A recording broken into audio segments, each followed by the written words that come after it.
Welcome back to Talkville, the ultimate Smallville rewatch podcast. We go back, way back. You guys have been joining us. We're in season 3. What are we gearing up to? Episode 10 of season 3. We're almost halfway done with season 3 already. We're cruising, and we couldn't do this without you. So if you want to keep the show going for all the seasons, hey, patreon.com/talkville to support the podcast even more. We love our patrons. Couldn't do it without you. patreon.com/talkville. A lot of perks, a lot of fun, and we thank you from the bottom of our hearts. Our socials are at Talkville Podcast on the FB, Instagram, YouTube, and TikTok, and at Talkville Pod on the X. X is now Twitter. Ugh. So pretentious. X. It's just stupid. Just stupid. I gotta tell you real quick. I was just when this airs, it won't be relevant, but I was just in Pittsburgh, and the amount of people that show up and say and just look at me quietly and they go, "Damn, who's that?" They don't even say I listen to the podcast. They just quietly look around and they go, "Damn, who's that?" It's so much fun. Damn, who's that? I always think of it too when I'm watching a horror movie. Can you straighten up the Superman poster? It's driving me up a goddamn wall. Keep going. No, other way. Fuck. Keep going right there, and then the other one next to it. Tilt it up. Yep, perfect. Thanks, Ryan. It's amazing how, I'm a horror nut, as you know, and I'll watch horror movies, and there'll be this creepy thing, and all of a sudden something will happen, and you cut back, and I go, "Damn, who's that?" In my head, and I'm like, it's taking me out of the moment. Oppenheimer was good, not great. Everybody's saying it's the best thing ever. I disagree. I thought it was really good. I give it a rose and a half. Anyway, we'll continue. Non sequitur. Hey, we're doing some cons. Tom and I will be at cons. We do an evening with Michael and Tom, or Tom and Michael, however you want to look at it. Whoever's ego's bruised that week. And we're going to Minneapolis in September, DC, Rhode Island. Just look at our Instagram. If you go to my Instagram and the link tree, it will tell you everything I'm doing. I'm on the Cameo. We're doing the podcast. I got Inside of You podcast if you want to watch that. Really, And both DC and Rhode Island are huge fun shows. Like, it's going to be a big turnout, and because, as you know, we have limited tickets for the special night that we do. So if you think you're going, sign up now. And as Tom said, damn, who's that? You can get those shirts along with tons of merch on the talkvillepodcast.com. And also, we have another print, May Charters, who did a print for us. She's working on a new print. There'll just be 50 exclusive prints of those, and I'll let you know when those come out. All that and more, you can go to the description on any of our handles on social. Ryan, how are you, bud?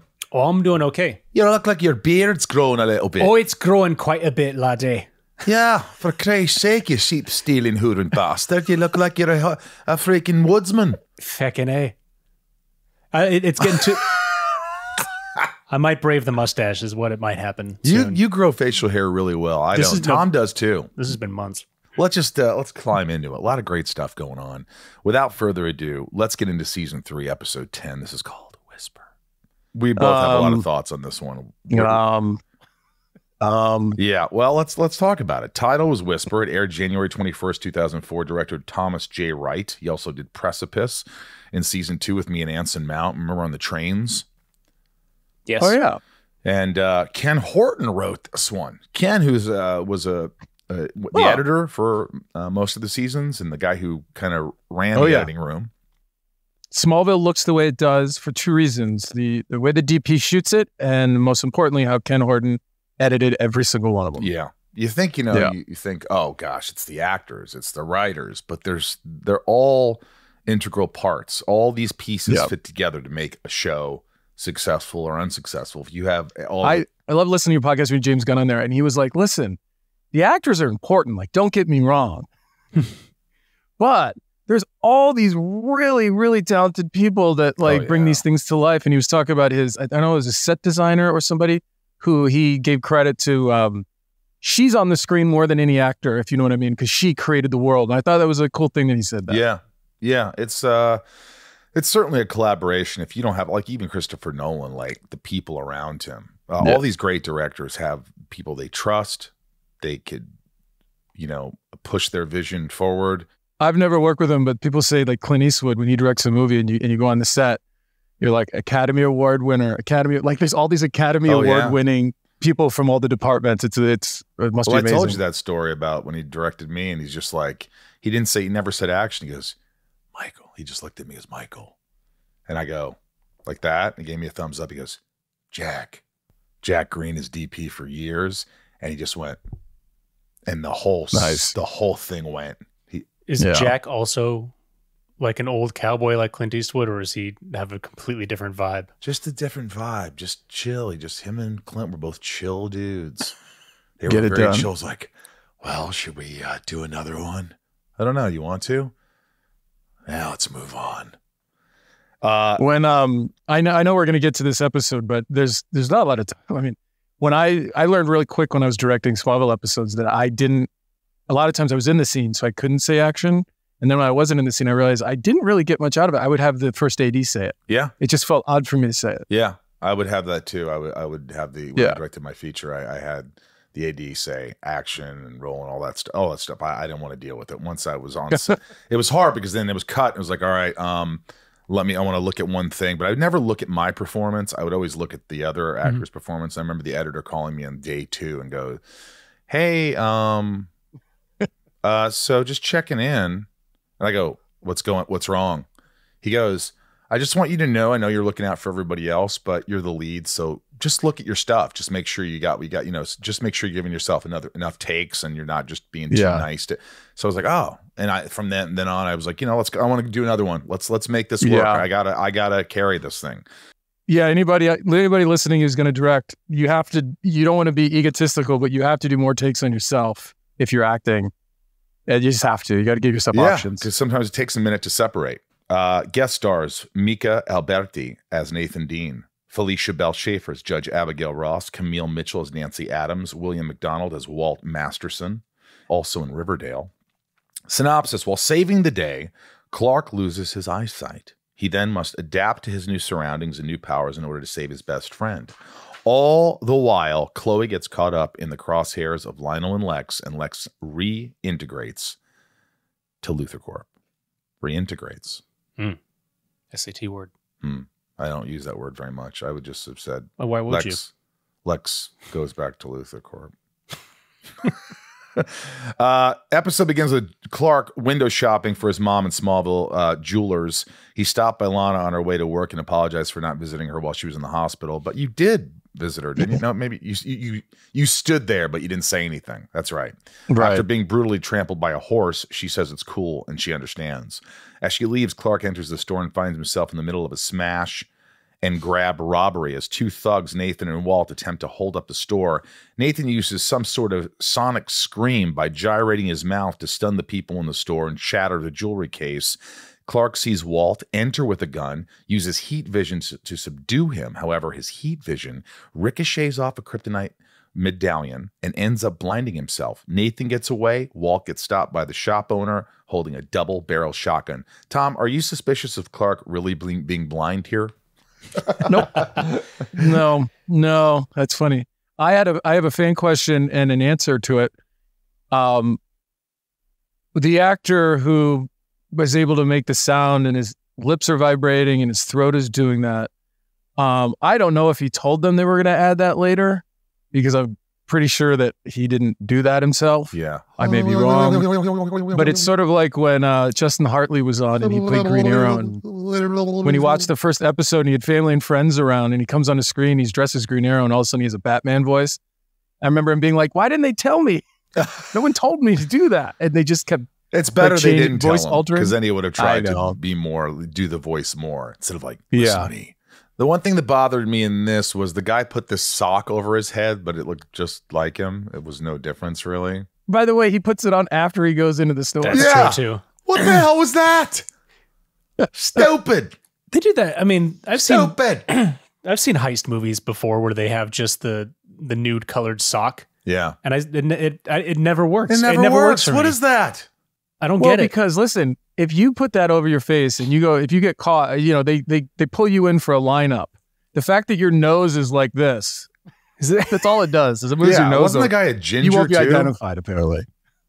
What, did he not have time to like go home and cut holes in a beanie? Like, is it just, I forgot about the robbery today. Donald Duck mask. I got to go to TJ Maxx and get a stocking. You know what I would have liked is if as soon as he pulled it over his face, if he just like somehow enjoyed the feeling a little bit. Jesus. Like, oh, I'm back. Maybe if he grabbed the stocking and smelled it first. Yeah. That night on the Kent farm, Martha and Jonathan are assessing the situation of their newly blinded son. They discuss whether or not they can trust another doctor. They forget he is not half deaf, though, because they have this conversation within earshot. The next day at school, Pete is helping Clark through the halls and lets him know that his mom has been assigned the court case for the criminal who robbed the jewelry store. The legal system moves fast in Smallville. So real quick, I'll tell you that I want to talk about your blind acting too. Was it difficult? Because that's not easy. This is what I was going to talk about. And you know, on Instagram when people post, everyone's been asking me. No one's been asking me. No one's been asking me about the blind thing. But I completely ripped off John Glover. Like I went back and I looked at John Glover stuff to see how he was doing blind, and what it inspired me to kind of come around to what playing blind means. You really have to use your ears. Because even with the glasses off or on, your eyes are going, you can't see obviously, but your eyes are going away from almost what you're listening to because you're trying to get your ear closer. And that's kind of what I try to do here. And, you know, this scene with Jonathan and Martha, I really tried to play the upbeat, like, it's okay, I just have to get used to it. And John, I remember John Schneider being like, it's interesting you're not upset. You know what's funny is there's a scene where Pete gets kidnapped and you're blind, so you can't help him. But it would have been cool to see you blind, super speeding into a brick wall or something. You know, like just randomly, like, or how about you could follow the truck? I guess, yeah. But your hearing was all whacked, so probably your equilibrium was effed. But and then there's a moment which we'll talk about. I don't want to forget it when he jumps off. He jumps on the back of a truck, and then he jumps off of it and kind of goes. Yeah, it was really odd, but it wasn't. I mean, it's, you know, it was just. But it was this episode. I was like, oh God, freak of the week, and then I realized it dawned on me that this is when he gets his super hearing. Mm-hmm. So this it made me like the episode a little more because of that. But if it wasn't that, this episode would have shit the bed. Lana shows up to offer a helping hand to Clark, but he tells her that his blindness doesn't change anything between them. As she leaves, Clark suddenly acquires an overwhelming super sense of hearing, and we can hear everything vividly near and far, including a call between Chloe and Lionel about resurfacing her Clark investigation. That was really cool. I guess whatever was on your mind and you were focused on, I don't know, that you just started to hear random things. That was kind of a cool thing. I for some reason I remember asking Beth, our script supervisor, to read the scene, read both voices, not as their voices, but to read the scene between Chloe and Lionel, so I could just be listening to it. I wasn't like fake listening. She was actually reading the scene off camera. Oh, that's good. Yeah. Clark rushes back home to share his super hearing skills with his parents. Lex shows up to check on his friend, and both talk about their recent bouts with physical and or mental illness and the stigma it carries with people around them. Lex tells him he's going back to work at Luther Corp, and Clark tells him to be careful because Lionel wants him uninvolved and sharpening pencils, which I thought that was really cool. And I like the dynamic between us because usually I'm like, oh, come on, Clark. Clark, don't worry about that. I got this. And then he was like, wait a minute. No. This sounds too specific. He must be telling the truth. It was it's considerate. I saw Lex being very considerate and very kind. Maybe you should have said, Lex, do me a favor. Don't tell your father, make up a name of where you heard it from. Because he's going to go right to Chloe. Clark overhears a conversation between his parents. Martha's concerned about Jonathan, who seems more and more tired, and suggests they hire another hand for the farm. Jonathan denies it because they are barely getting by. Having had enough with her son and husband brushing off attempts to get help, Martha tells Jonathan they aren't supermen and need to agree to get some help. I love the way Annette did this, the way she kind of calls out both Jonathan and Clark. Like, you guys, why can't you just, and by the way, foreshadowing, heart attack for Jonathan. Mm-hmm. Yeah, she was really good in that part. I took note as well, Tom. Yeah. Talkville is brought to you by AG1. Tom's already bragging that I already took my AG1 this morning. Well, there's reasons why we take AG1 every day instead of taking supplements and tons of pills and all these things that doctors tell you to take. For our energy and our peace of mind and our well-being, we like to take AG1. We just put the powder in a glass of water, we stir it, and it's done. And it tastes good. It doesn't taste like these other crappy things that they put in. It's really good. And Tom, you don't miss a day. I know that. I don't either. No, and you know, listen, one of the things I like about it is it tastes good. I feel good. When you do mix it, it mixes so easily. I don't know if people know that. It's like 3 or 4 things. We got right down the hatch. I like it. Every scoop is packed with 75 vitamins, minerals, probiotics. How many times people tell us to take probiotics, especially when I'm getting older? You need a probiotic for your, and they help. It really helps with your digestion. I'm not farting as much. 75 vitamins, minerals, probiotics, whole food source ingredients of high quality that give major benefits like gut and mood support, boosted energy, and even healthier looking skin, hair, and nails. Look at me. I mean, what do you think? I love AG1, and it's really raising the standard for quality in the supplement category. My AG1 is delivered to me every month, so it's been super easy to make it a daily habit. Yeah, that's the thing about habits. A lot of times we have bad habits, and it takes, they say, 21 or something days to get rid of a bad habit. Well, if you replace your bad habit with something good, like taking AG1 every day, you're going to notice benefits, and it's going to make you feel better. And it's just about putting one foot in front of the other. Baby steps, and this is a big step to take AG1. If you want to take ownership of your health, try AG1 and get a free 1-year supply of vitamin D and 5 free AG1 travel packs with your first purchase. Go to drinkag1.com/talkville. That's drinkag1.com/talkville. Check it out. Lana makes a visit to Lex at Luthor Mansion. Learning that her medical bills were covered as an apology for having her injured by the horse. In their convo, Lex learns that Clark and Lana's relationship has dwindled and there's a new Adam in town. Was it on paper your choice to play Lex this way after coming back from the mental institution? Feels different than pre-institution Lex. Yes. Bryce asked me that. But I wanted it to be sort of like ambiguous, more like light and like dreamy, almost like he's a little bit out of it, but not out of it. A little Zoloft or a little Xanax, a little coming down off a mushroom high. A little bit Xanaxed. Yeah. Just a little bit more calm, and, we'll see what happens. For the first time this season, Chloe rolls up to the farm in her red Bug. She asks Clark where Pete has been because they were supposed to double team a news story. And Clark makes a jab. Do we have a new t-shirt now? Another new t-shirt? Double team. Clark makes a jab suggesting Lionel helped her land it. And after this, Chloe opens up about all the digging she's been doing in Clark's life and Lex's wedding as retaliation for seeing he and Lana together. Before Chloe leaves, she says she thought out of all the people, Clark would understand making a stupid decision.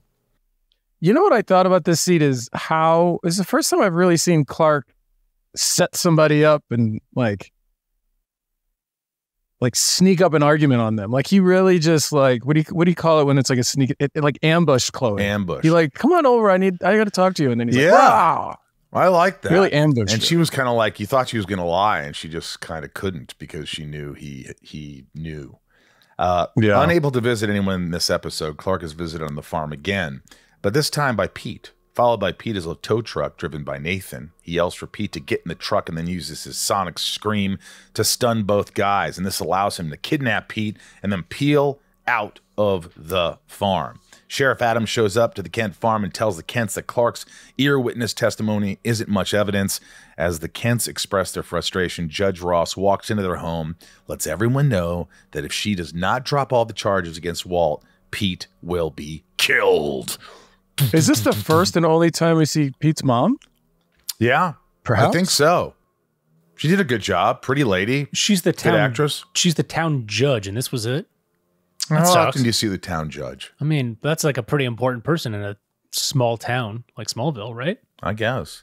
And with all the criminals, with all this criminal activity, it's got to be. If she's you look busy. up, if you look up crime, this has got to be #1 in the country per capita. It's like Fresno. Oh, dude. Later Sorry, in the brother. barn, Jonathan and Martha find Clark making a whole lot of ruckus trying to focus his hearing. He gets frustrated and is starting to get desperate, wanting to help save his friend. Martha and Jonathan decide to help Clark, and after a few attempts, it seems to be working. And I really loved how Jonathan was sort of mouthing those lines. It was cool. I hadn't seen that. Usually it's always sound. We have to hear it. And he was like, and the audience is kind of like wanting to hear it. It was like, it was well done. Over at Luthor Mansion, we see Lex being greeted in his office by Father. Lex tells Lionel that he believes his welcome back to Luthor Corp is nothing more than a title. Lionel says it's true that he has been disappointed with his performance in the past. He needs to prove himself, and whoever is feeding him information is trying to drive a wedge between them. Son, Lex, son, Lex, son, Lex, son. Jonathan and Clark head into town to search for Pete. While Jonathan goes on the hunt, Lana stops by to keep company with Clark. They make up, and Clark says now that his life is different, maybe they can be together because he doesn't want to be alone. He goes to hold her hand, and she pulls away, ready to leave him alone. Now that I can't see you, I think we can make this work. Hell, I'm going to need help for the next 50 years of my life, so I'm blind. So I want to be with you now. I want to be a burden for you. Yes. As she's about to leave, Clark hears the same sound that came from the tow truck that abducted Pete. He tells Lana to go get his father, but to make sure the truck doesn't get away, Clark hops in the back. Luckily, the driver didn't notice any of this crap. Nathan drives his truck back to the tow yard and ties Pete up. Pete frees himself from the duct tape mouth bondage and yells for help before getting knocked out. I feel like there could have been, jumping on the back of the tow truck. I wanted to think it was like Back to the Future. When he kind of jumps on the back. Yeah. And it would have been cool if the camera was sort of moving around as Clark was and jumping on, like give some movement because it was really too looked easy. It was like, too simple. It looked like some 6'4" farm boy just like climbing on the back of a truck. I was just like, what? Clark hears this, rushes inside. Nathan stops him before he can get any closer by taking a blowtorch to Clark's eyes and saying, "How's that, blind man?" Nathan then takes Pete, leaves, but as they do, Clark seems to regain some of his vision. So the heat helps Clark regain his vision. You'd think he'd put that together, right? Like he can still feel the blowtorch is hot. I just was sort of, You let it go. You let it go, chum. Sometimes you got to let this crap go. You can't be dwelling on things that are unbelievable. Yeah, I mean, don't be dwelling. If Clark knew that the sun gave him so much power, I would think he'd go out and stare at the sun to heal himself. But we're not. What are you going to do? The next day on the farm, Jonathan and Martha get the update on Clark's new drunk goggle vision.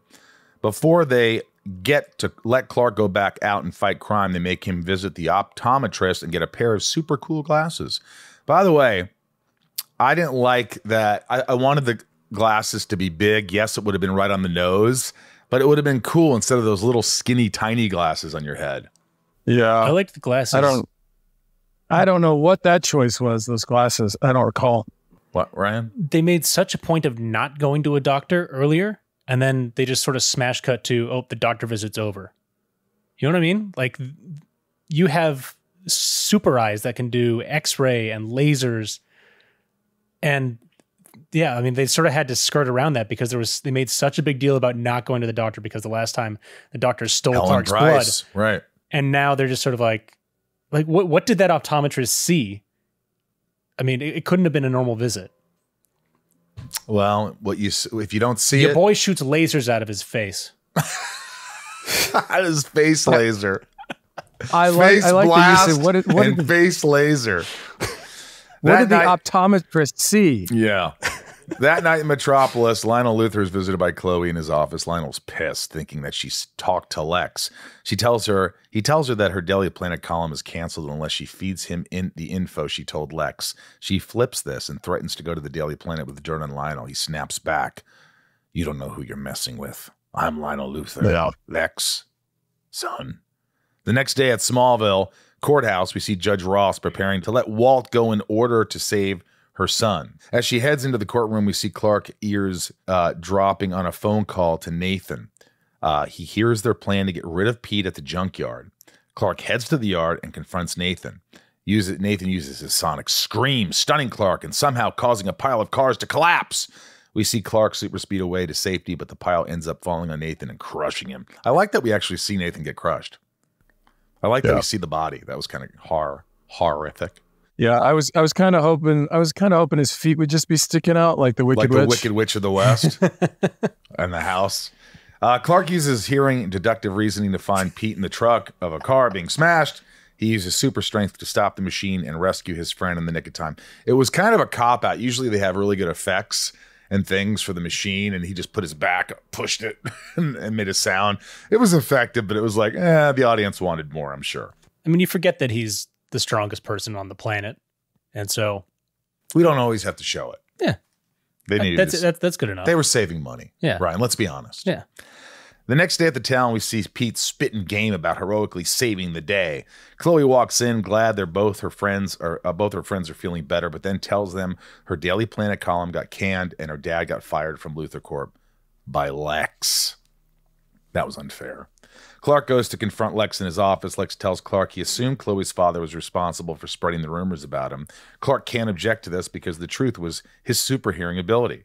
Lex sees this as a win because Lionel thinks he's weak and he was able to keep Clark out of it. Clark returns home. After he sees Lana in the reflection of a mirror, his vision returns to 2020. Lana showed up to tell Clark that the reason she pulled away from him earlier was because she met Adam.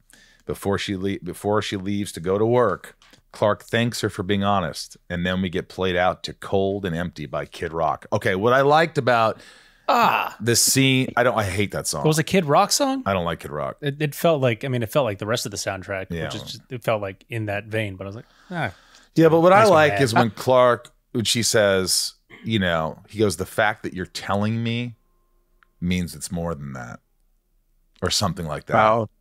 That was really a good delivery. You know what I'm talking about? Yeah. Yeah, Talana. All right. I don't remember anything about this episode. Do you, Tom? Not except a few things I told you. But yeah. I mean, I probably use this episode going forward when I would ever use superhearing. I probably would reference what we set up for this, trying to really listen, like ear first toward what you're listening to. It's funny. I don't know why it was called Whisper. I mean, people weren't whispering. well, Jonathan whispered. I guess you whispered, yeah. Well, it sort of cut through the noise, I think, was the theme, right? Call it cutting through the noise, but each episode was... It's all a one. It's a one one-word thing. Interesting things of note. This episode marks the first and only on-screen appearance by Pete's mother.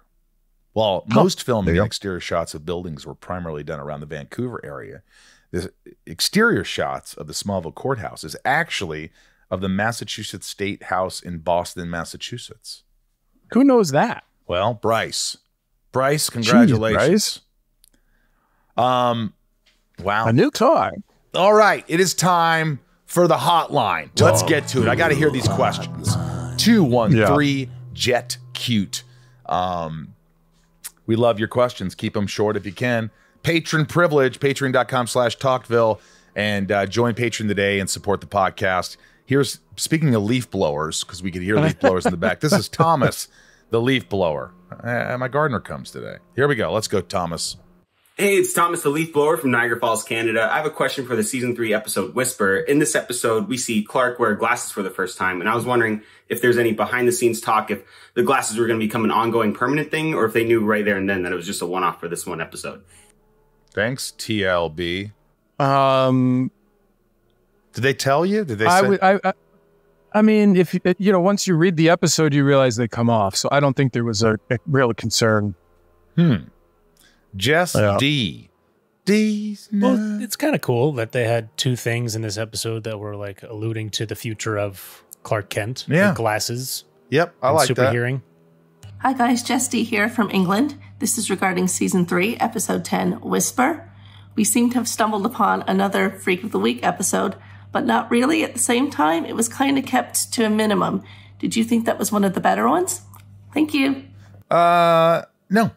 It was definitely one of the better Freak of the Weeks because it sort of like it facilitated or pushed the story of Clark's super hearing along. So I think it propelled that storyline and you needed it, and that was the story they came up with. I don't know if they needed a Freak of the Week, but I also think that this episode suffers a little bit because it follows 2 big episodes. Yeah. Like it really, we were on such a wave, and then this one comes in and you're kind of, I just felt myself, I don't know. I was disappointed because I want all the episodes to sort of kind of have that feel to it. And I guess for whatever reason you can't. Well, remember, it's 1 out of 4, right? Yeah, but like 1 out of 4 episodes can really be good. There was a through line. There was action, storyline moving forward. And, I guess some of the stories moved on. You got the Lex and Lionel and Chloe thing going on. Mm-hmm. You got the Lana and Clark drifting apart as she found someone else. She got his super hearing. Here we go. Marissa, what do you think? What's your question? It's going to be a good one. I can feel it.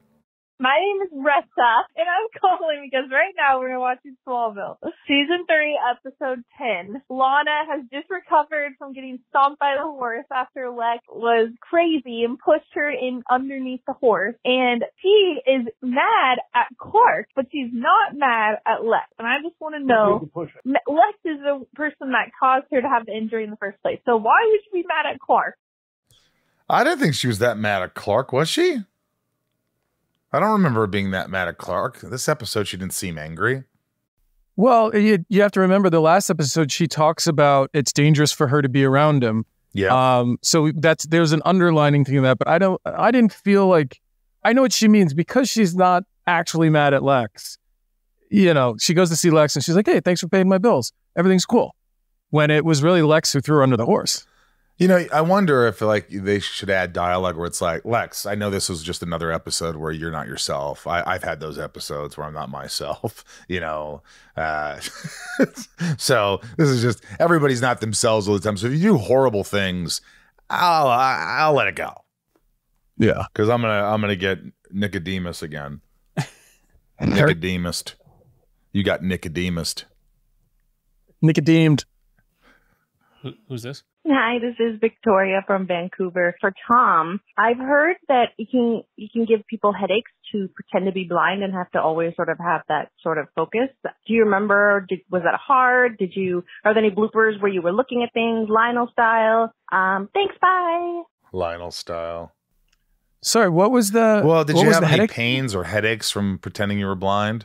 Not that I recall. I don't really get headaches. I don't either. Like when I get a headache, it's really odd. Like I'm like, what's going on? Because I don't really get them. Yeah. But no, I think if anything, I was probably entertaining myself. Really just having to like play something different, Because Smallville, if you watch Smallville, it's so much about eye contact and eye lines and like always looking off the camera into someone's eyes and connection. And so it was probably a little bit of a breath of fresh air to just not really have to look at anybody. Yeah. That makes perfect sense. Carlos, what is your question, Carlos? Hello, Ryan, Michael, and Tom. This is Carlos Z from El Paso, Texas. My question is about episode 10, season 3, Whisper. This was the first appearance of Clark's famous glasses in Smallville. My question is, Tom, did you have any input on the glasses? And how come the glasses didn't become a mainstay on the show from this point on? I don't recall, but I'm sure I had some version of an opinion. They usually bring you some choices and then you put them on and everybody gets to weigh in a little bit on what might look good or what works. But, and then the second question, which we talked about, no, because, when you read the episode, you see that the glasses go away. Normally what we do is when we put on glasses or whatever, we look to Steve, the wardrobe guy, and go, Steve, what do you think? He'll go, ugh, don't wear those. Or he'll go, yeah. And we listen to him. I'm sorry, did Steve decide on those sunglasses at the end of season 2, though? Was that a Steve choice? Lex no. ones. That's how bad they are. He must have not been there that day. I don't know. Pita. I'm glad Clark didn't put those sunglasses back on, by the way. That would have been so These bad. were a similar shape. Hi, this is Peter from Toronto calling about the season 3 episode Whisper. The ending of this episode is utterly fantastic, with Clark and Lana reluctantly breaking up and Clark hearing Lana cry as she drives away. My question is, how much of that Clark and the audience hearing Lana crying is written in the script, and how much is a directorial decision? Now, I don't expect you guys to still remember the script, but perhaps with your insight on similar scenes, you can give me your best guess. All right, thanks, guys. All right, Peace. by the way, I will say that was a great moment where he hears her. That's a good tie-in, a good resolve, that the last thing he hears is her crying because she really does love him, and it's tragic. I thought that was a great moment. In fact, I bet that's one of the moments that Ryan chooses as his favorite scene. No. Okay. Because of the Kid Rock. Oh yeah, because of the Kid Rock. Because I don't need that. By the way, I don't. No one has. Here's the thing about Kid Rock. No one has more. No one has more fun playing music and being a rock star than Kid Rock did. He was just up there being like, I don't care if you like this or not. Look at me roll. Like, he just lived the dream. His first song That's the one thing I do like about Kid Rock. I just can't stand him. But no, that scene was emotional though. I thought it was really interesting, and like to use the hearing at the end to hear Lana cry. I thought, yeah, I agree. I didn't think that was nice. Here's Sherry. Oh, Sherry, I'm in love. Oh, Sherry, I'm in love. Oh. Hi, this is that what he Sherry from says? Michigan. This question is for Tom. I don't know. Personally, myself, as a TBI brain injury person, I had to develop other senses during my recovery. My question is for you as a person, as you, Tom, did you find yourself with heightened senses when you were filming? Like you were smelling things more because you were like closing your eyes when you were in sunglasses, or were you more aware of touch? Were you more aware of sound? Did it affect you as a person? I don't know if it affected me as a person. I think from a performance standpoint, I probably was able to listen more to what people were saying because I really wasn't looking at them. It almost takes the pressure off. You're only listening. And I think there's a couple little things that I saw me doing where words that people were saying were affecting how I was standing or turning my head, which I didn't maybe normally do before. And I thought that was a fun exercise. Thank you, Sherry. Now for Kristen B. Kristen. This better be a good one, Kristen. This is patron Kristen B. from Columbus. My question is for the episode Whisper. With all of Clark's abilities, why do you think Martha is so quick to believe that Clark won't get his sight back? Thanks, guys. I think she's being very parental and very just pragmatic and seeing this like, we can't just wish this away, guys. This is the reality. I thought it was, I think we needed that. And sight, on TV shows it comes back, but sight isn't one of those things that just sort of come, like, you don't expect it to come back. That's a huge thing to lose. You know, I went blind once. Actually? Yeah, I had a thing called vagal vaser, where they put this needle in my arm to get blood, and the woman didn't know what she was doing. They kept poking it to get the vein, and my arm was swelling up, and I looked down, and for some reason I just started to pass out, and I collapsed. And they were, Michael, stay with us, Michael. And then I could start to hear like muffled, like, Jess, my assistant, was pretty much in tears because she watched one of her friends pass away like that. I remember I opened my eyes and it was black, and I just go, can you please go? I don't know what it was.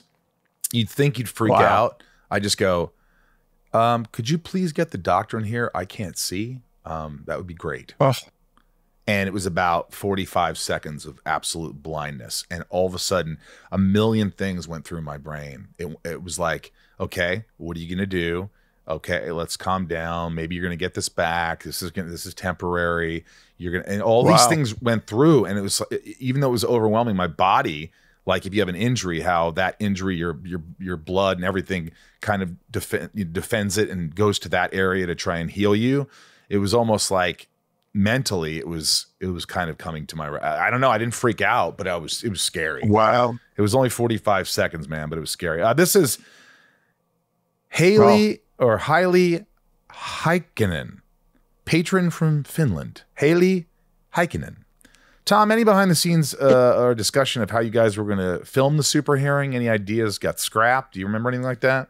I don't really recall anything, but usually what we would do with this stuff is I would try to get an idea of what the frame was and work with the camera guy, because you don't want to look the wrong way if they're going into your ear. You know what I mean? Like, how much should I turn my head? Because I've said this before, but Hitchcock has this quote about Hitchcock. He says, this actress was acting on a movie, and he said, darling, you can do whatever you want, but if the camera doesn't see it, it doesn't happen. And I don't even know that's what he sounded like. But the idea of how much you turn your head based upon the camera is probably something we worked on.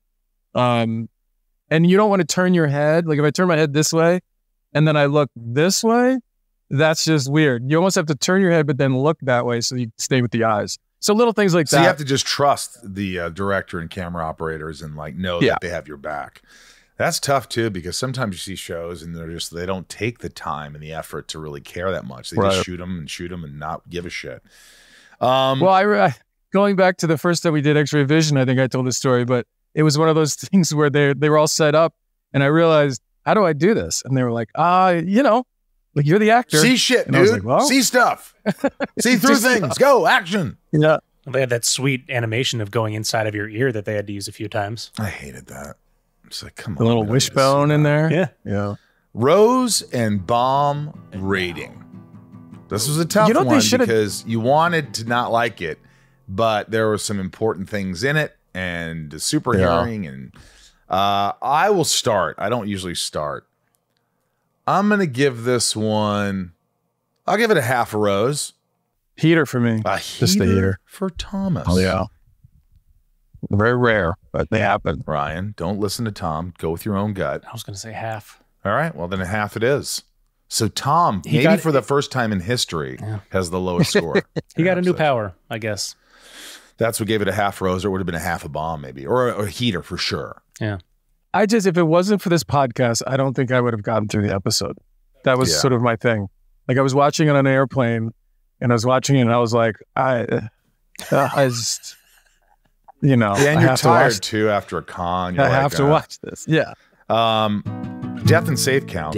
One dead. Nathan makes a pile fall onto himself. So I guess he kills himself inadvertently. That was dumb. Clark saved Pete from being crushed.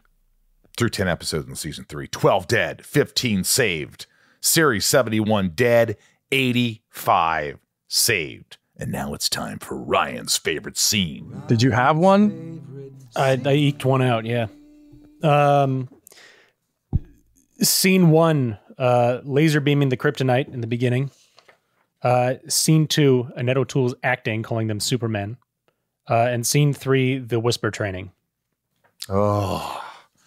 You ready, Tom? Yep. 1, 2, 3. Super hearing. Annette. I said super hearing. He said Annette. Yeah, super hearing, like the whisper training? Yeah. Yeah, that part. Yes. Yeah. Gotcha.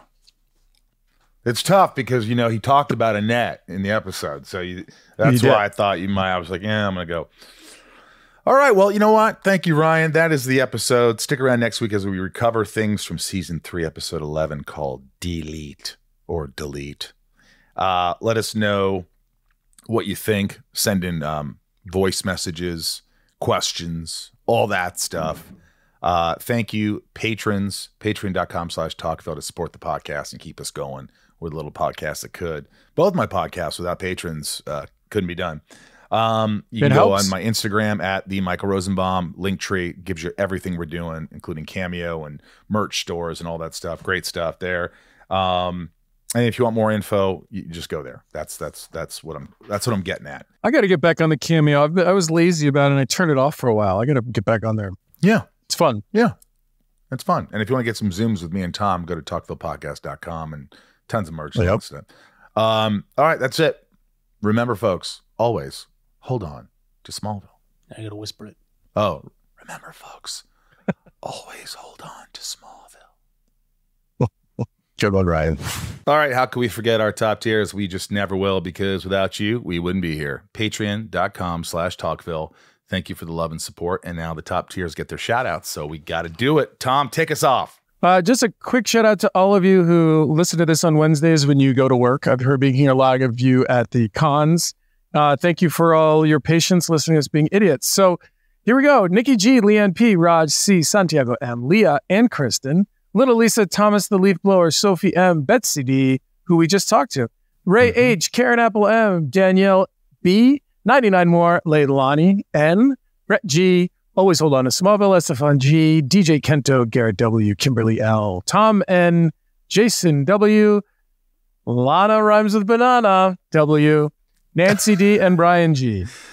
Sarah W, Amanda R, Teddy 127, Michael P, Theo M, Ryan R, Jordan M, Hillary B, Randy B, Craig G, Christy R, Karen P, Jarrell, Heather and Greg, Nico P, I made Talkville say butts, Brian H, Eric K, Lovely Kristen B, Craig C, Ashley Ryan, Nanine W, Stephanie K, and Darth Achilles. Finky, Tamara H, not itch, I'm sorry. Jeez. Stephen F. Damn. Who's that? Jeanette E. Deadvid, General Zod, Big D, Doug R, Carlos C, Tommy Z Boston 68, Ken G, Corey L, Mr. Home Arcade, Amanda K, Jesse C, Claire M, D, Brown, Karen Era M. Yes. Why was that the hard part? Eldon Supremo, Leslie V, McBurts, Ginger Moose, Christoph S, Michelle M, and Drew. Brittany S, Marisol P, Veronica Q, Sebastian F, Sourpuss C, Matthew and Lincoln B, Carol B, The Coopers, Marion Louise L, CGO, Cindy G, Nikki L, Big Bash Bosch's Lemon Pledge, Shannon Fofanin M, Brian S, Tina E, Matt R, Anthony R, Jen T, Jess D, Cassie B, Felicia R, Danny M, DS the RN, JS, Rachel D, When You're Rich, You Aren't Crazy, You're Eccentric, and Paul Wesley, Paul W. We love you guys. Thank you. As always, don't know what else to say. Thank you. Other than thanks, and continue watching. We really appreciate it.